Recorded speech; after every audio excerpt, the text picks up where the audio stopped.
my page.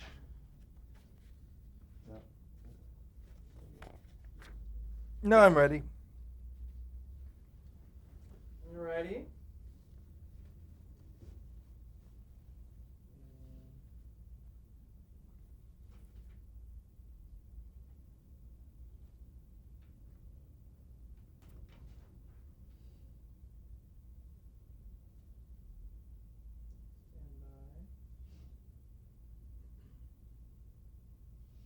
Okay, in 1971, although CBS was the #1 network, and although the shows were still successful, the network canceled both the Beverly Hillbillies and Green Acres. What was your reaction to this? Were you prepared for it? I suppose so. If you, you know, life can't all be four-leaf clovers. And I was hoping for 10 years. 10 was a kind of magic number to me because I had been with George Burns and Gracie Allen for 10 years, and I was hoping for another solid decade, but things changed. What was the reason given to you for those shows being canceled? Well, Aubrey was no longer in charge of programming, so I don't know how the news got to me, but it got to me that the shows were canceled. And as Pat Buttram said, they canceled everything with a tree in it. They canceled, I think, Andy Griffith. All the rural shows seemed to be lumped together and pushed over the falls. Were you asked to create new shows targeted to these urban viewers that they were obviously trying to court? Oh yes, I was besieged by requests for new shows, but I was pretty exhausted. Mainly, my problem was hypertension. My doctor, who on an earlier occasion had saved my life when I had an emergency appendectomy and had pulmonary embolism, emboli. I was in the old Cedars of Lebanon Hospital for a long time. That's when Carol was a baby, and it gave Ruth an ulcer. It was touch and go for quite a while, and there were many nights when she was called to be at the bedside when I died, and that's kind of scary. But the doctor who saved my life also saved me from being drafted when I was with George and Gracie. I went in for my physical, and I took my hospital record along, and the last person to see me was a captain who was a doctor, and he looked at these papers and he said, I see that you were able to get through pulmonary embolism, a shower of, how long were you in the hospital? And I told him some number of weeks, how many weeks I'd been there. He said, who was your doctor? And I said, Josephus Reynolds. And he said, the greatest doctor in the world, Josephus Reynolds. He said, he saved my wife. I love that man. Just a minute. He picked up the phone and dialed. He says, Joe, this is Captain so-and-so. I've got a fella sitting here in my office named Paul Henning, and I understand that you pulled him through pulmonary embolisms. And what do you think, Joe? Do you think he should go in the service? No, huh? Okay, thank you, and say hello to Helen, and hung up, and I was out of there. And I went back and told George Burns, I said, I'm out, I'm not going to go in the service, and he was happy too. But getting back to the cancellation of your shows, it was because of those health reasons that you decided not to try to create something High new? blood pressure, which Dr. Reynolds kept a wary eye on for years. He said, you're right on the edge of dangerous, you know. I don't want to over medicate you, but your blood pressure is really escalating. So that was the real reason that I just couldn't get enthusiastic about. So in 1971 you retired. Yes.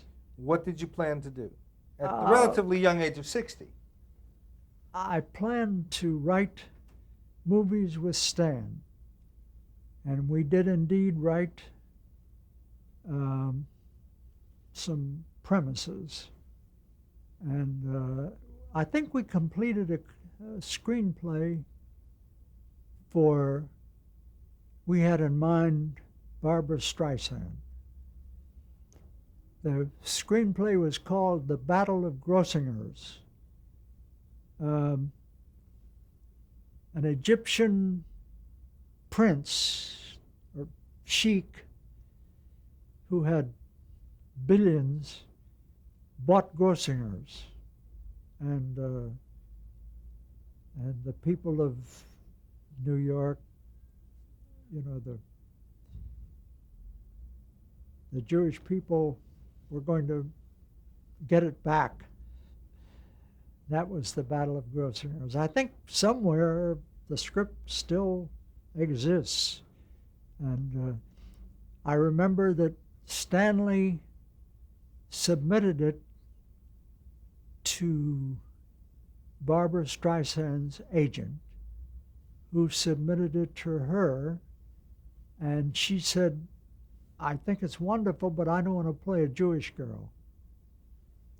Yeah. And Stanley she wants to keep that Shapiro a secret, I think. found that very funny, that Barbra Streisand didn't want to play a Jewish It girl. is. It's very funny. So then, in 1981, what made you decide to write The Return of the Beverly Hillbillies? Financial lure. And I thought at that time that we could assemble all the cast members who were left.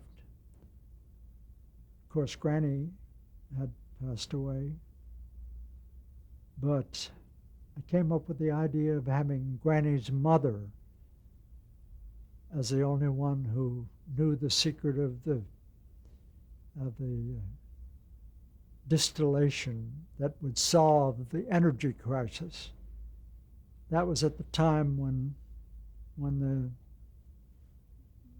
the lines were at the filling stations to get gas. Unfortunately, I never got to polish the script because the Writers Guild went on strike, and being a loyal member of the Writers Guild, I couldn't work on it. So I never got to rewrite the script, and we filmed it. So you weren't happy with the end result? Oh no, I wanted to hide. I wanted to really change my name and move to a new location. So then 10 years after that, in 1991, the Green Acres cast reunited for a movie. Yeah, Ava Gabor and Eddie Albert both called me and said, please rewrite the script. It's so awful. So Ava's agent sent me the script, and I agreed with them that it was not, a thing, but I had written a script myself, the Beverly Hillbillies, Return of the Beverly Hillbillies. So I have, I told him, I said, there's nothing I can do. It's not my place. This is a script by some members of the guild, and besides Eddie and Ava had agreed to do it. I think it was a Orion project. I don't remember, but I know that I had reluctantly to say there was nothing I could do about it. Then in 95, 2 years ago, the Beverly Hillbillies feature film came out. Did you play a part in writing that? No. What did you think of it? I didn't. I refused to go see it. You've never I seen thought it? it was. I thought the fellow who did Jed Clampett, it wasn't right for it, and I couldn't take the agony of seeing it. I never went to the movie. I just. It was too much a part of me. Did you have to approve the project? Oh no. I sold the option to do it to 20th Century Fox, and but I had no part in writing or casting or anything like that. And also that same year, a remake of Bedtime Story was made called Dirty Rotten Scoundrels. Did you play any part in that? No, except the original script. When I read the script that was sent to me by the Writers Guild of Dirty Rotten Scoundrels, I called Stan and I said, "Stan, this is Bedtime Story," and he said, "Yeah, sure." But did you see that, or did you not? oh yes. I didn't like it as well as I liked Bedtime Story, but And then in 1966, you were given the Patty Chayefsky Award by the Writers Guild. yeah. What does this honor mean to you? Well, I was very flattered, and I was very grateful, and I was very moved, and I told members of my family.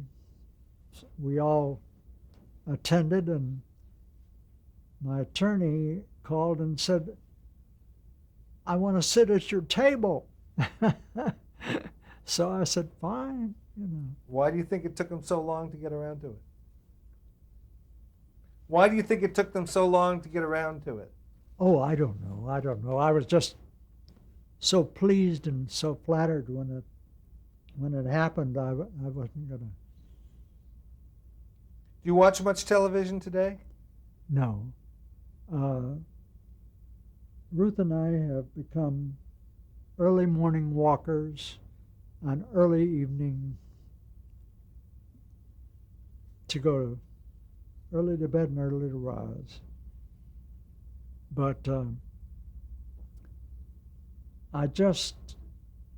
I love television, and there are some, for example, when L.A. Law reran, Ruth and I watched every episode, and I used to love to watch Barney Miller in reruns. But those, and I watch Andy Griffith whenever there's an opportunity. I just think he's marvelous. Give me one proudest moment and biggest regret. The proudest moment and the happiest moment of my life was when Ruth agreed to be my wife. Certainly January the 14th, we will have been married 58 years, all in Hollywood. And, we've been so happy. And How about your proudest career moment? I guess the Chayefsky Award. Or maybe when Beverly Hillbillies hit #1, I don't know. It's hard to say. I have very few proud moments. Biggest regret? I would like to do a lot of things over, but I'm so fortunate in the things that matter the fact that I'm still able to get out of bed in the morning and go around Toluca Lake with Ruth, hand in hand. A lot of neighbors have said, we think it's so sweet the way you walk hand in hand. They don't know that we walk hand in hand, so if one of us stumbles, because we both had falls.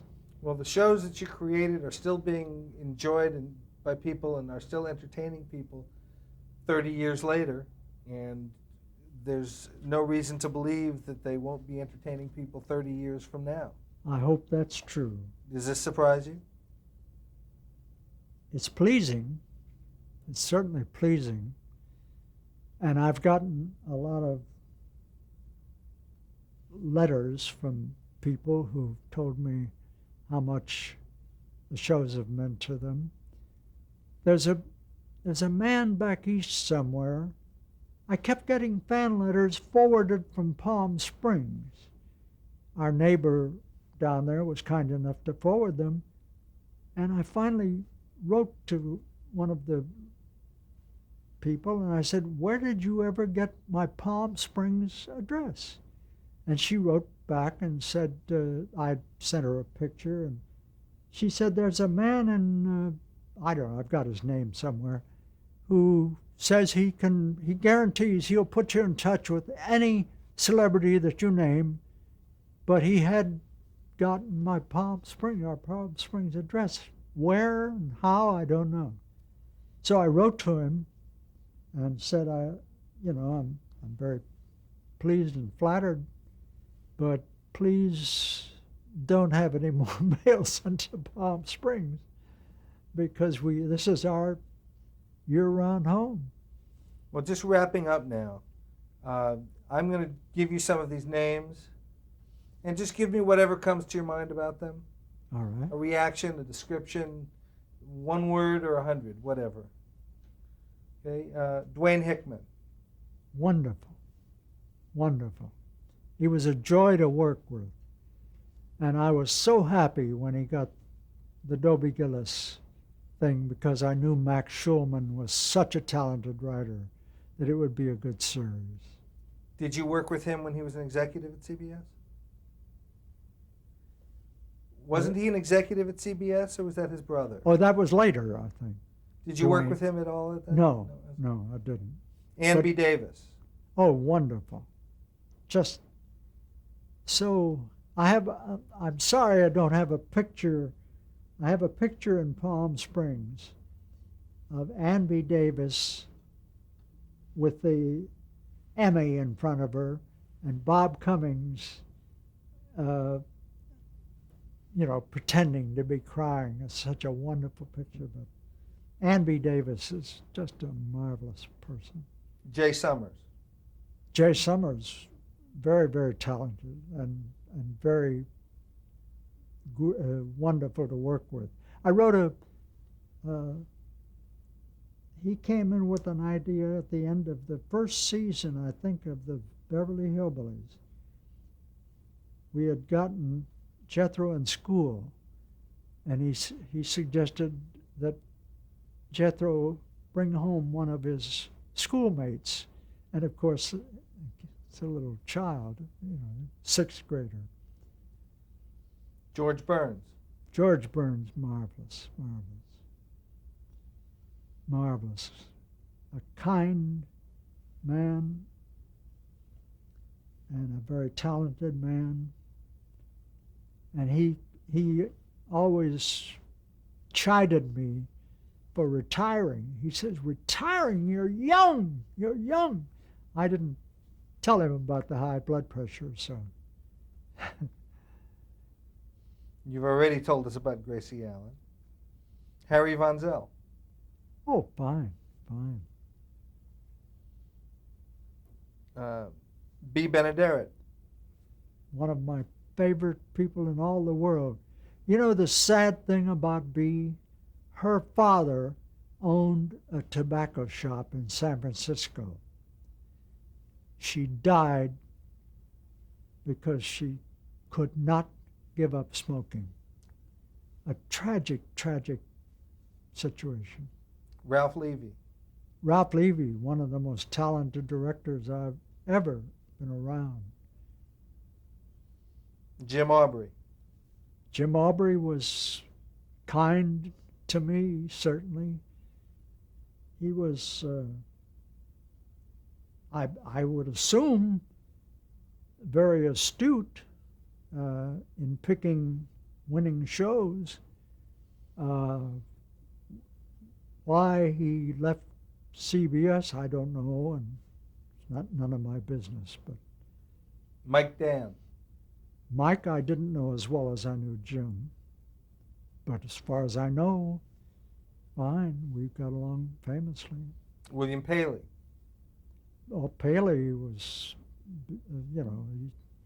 like I worship Princess Di from afar, but Paley, I was never buddy with Paley. He was Danny Thomas.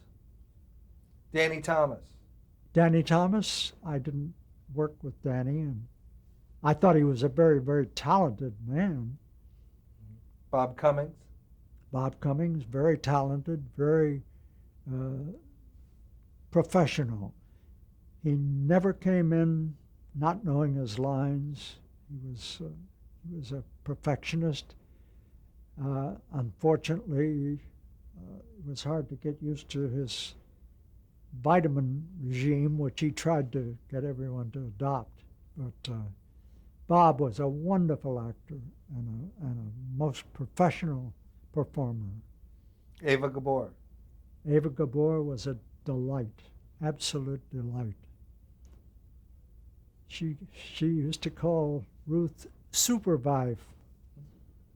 She admired her domesticity. Nancy Culp. Nancy was great, just great, a brilliant performer. Brilliant performer. I used her on the Bob Cummings show, and so I had formed a great admiration for her talent and her intelligence. Ruth says you and she used to watch football together. Yes, yes. She was a Florida enthusiast. Buddy Ebsen. Oh, Buddy Ebsen was one of the great men of all times for me. I admire him tremendously. Even though you may disagree with his politics a bit? That never bothered me. Irene Ryan. Irene, bless her heart.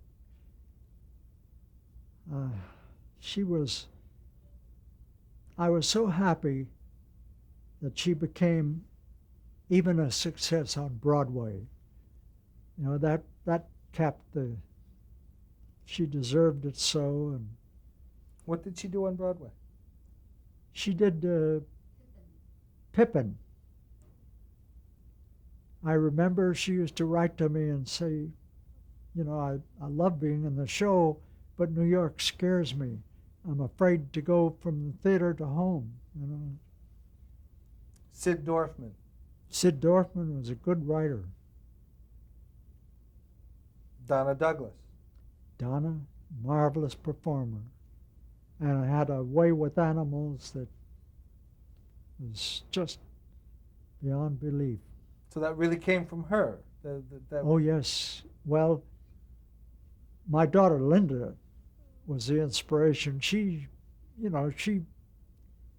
We went down to Palm Springs once, and she came in with an ice bucket full of lizards that she had picked up in the desert. She just loves creatures. She adores creatures. I don't care what they are. It could be a moose or a mouse.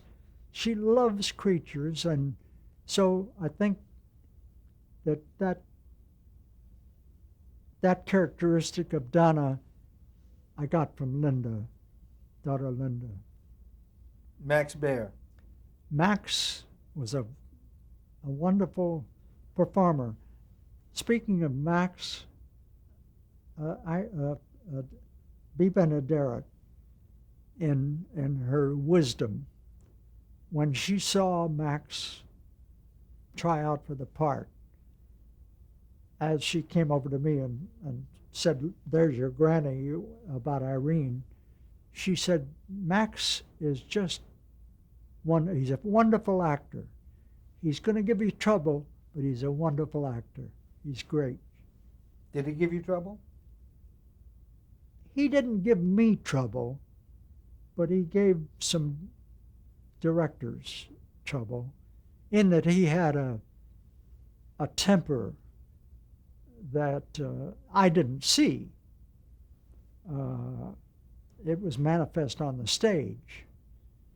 He was a powerful man, and when he'd get angry, at one point he punched a hole in the wall of the set with his fist, you know. But Max couldn't have been better. He was just great, and that was one of the reasons why I hated to do the Return of the Beverly Hillbillies, because he was not available, and I tried to get someone to take the part of Max, and it just didn't work. Raymond Bailey. Raymond Bailey was a fine performer. An unhappy man, but a fine performer. Why was he unhappy? I don't know, but Joe Depew, who had a wonderful, wonderful sense of humor and directed many of the shows, when Nancy Culp and I went down to see Joe, who lived in Escondido, on an avocado ranch, Joe said, "I heard about Raymond dying, and I'm sorry." And Jane Hathaway, Nancy said, "So am I." And Joe said, "Wherever he is, I guarantee you he doesn't like it." Sid Melton. Sid Melton. Sid Melton? That name. You play Alf Monroe on Green Acres? You play Alf on Green Acres? Oh, I'm sorry. Cast members' names sometimes escape me. All the performers on all of the shows were excellent, excellent. Al Simon.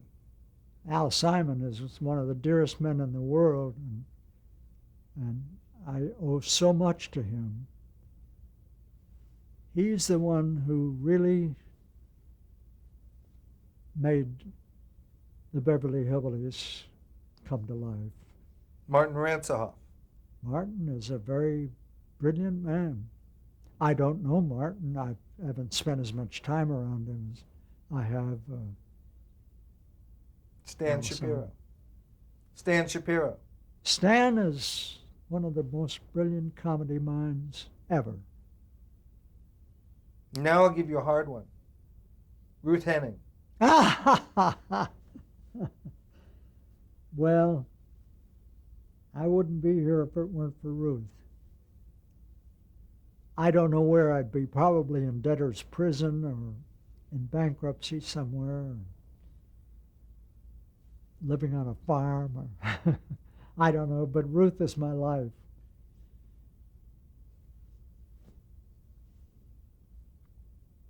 Well, I think we're done. Thank you so much for spending the time with us and going through all this. Thank you. It's been a real... I'm sorry I had so many lapses of memory. Oh, you did terrific. Nothing to apologize for at all.